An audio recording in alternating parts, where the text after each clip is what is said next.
జరుగుతున్న టీడీపీ మహానాడులో ఎన్టీఆర్ సేవలను స్మరించుకుంటూ పార్టీ అధినేత చంద్రబాబు నాయుడు భావోద్వేగానికి లోనయ్యారు. ఎన్టీఆర్ రాజకీయ జీవితం ప్రజల కోసం చేసిన త్యాగాలు గుర్తు చేసుకుంటూ కన్నీటి పర్యంతమయ్యారు. తెలుగువారి గౌరవం కోసం ఎన్టీఆర్ నిర్మించిన రాజకీయ ఉద్యమాన్ని కొనియాడారు.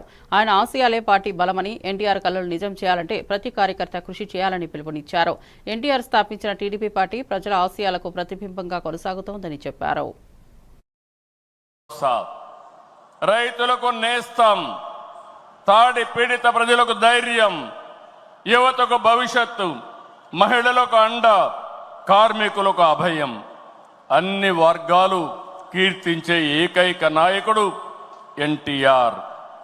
తనను వెండితెర విలవేల్పును చేసిన తెలుగు ప్రజల రుణం తీర్చుకోవడానికి ఆయన రాజకీయాల్లోకి వచ్చారు. అందుకే ఎంత కష్టమైనా వెనుకడుగేయలేదు. 60 సంవత్సరాల్లో రాజకీయాల్లోకి వచ్చి చరిత్ర సృష్టించిన వ్యక్తి. ప్రజలపై నుండే ప్రేమాభిమానాలు, అవినీతి రాజకీయాల్ని కడిగి పారేయాలనే పట్టుదల ఆయన రాజకీయాల్లోకి తీసుకొచ్చింది. సమాజమే దేవాలయం, ప్రజలే దేవుళ్ళనేది పార్టీ సిద్ధాంతంగా మార్చారు. అధికారం అంటే బాధ్యతని చాటి చెప్పారు. పదవంటే సేవ చేసే అవకాశమని నిరూపించారు.